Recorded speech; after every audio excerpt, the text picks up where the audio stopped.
At sa pagpapatuloy ng ating balita, nasamsam ang humigit kumulang 1 milyong pisong halaga ng shabu ng mga otoridad matapos ang isinagawang operasyon sa Doña Pepang Cemetery, Barangay Tejeros, Cebu City. Patrolwoman Blessel Kiss Pedoche sa report.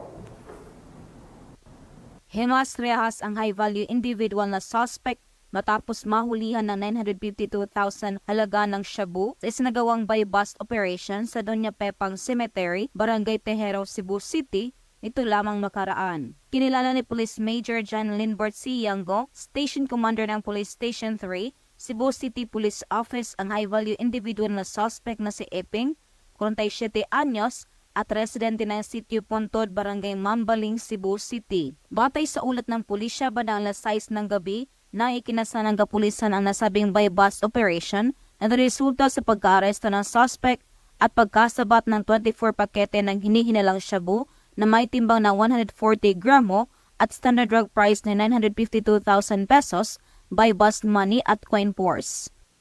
Magandang araw po. Ako po si Police Colonel Antonito Ibanez Cañete, ang Acting City Director ng Cebu City Police Office.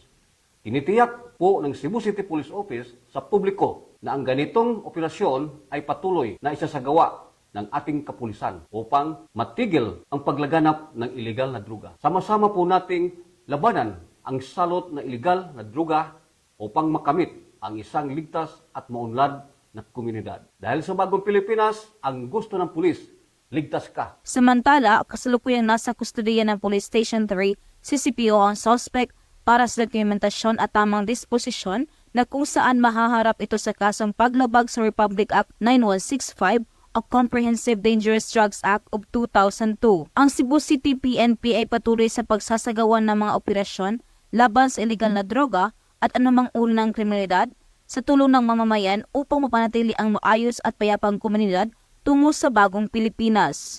Mula dito sa Central Visayas, ako ang inyong Police News Network Correspondent, Patrolwoman Blessel Kiss Pedoche, lagad ng batas, tagataguyod ng Balitang Pulis. Maraming salamat, Patrolwoman Pedoche.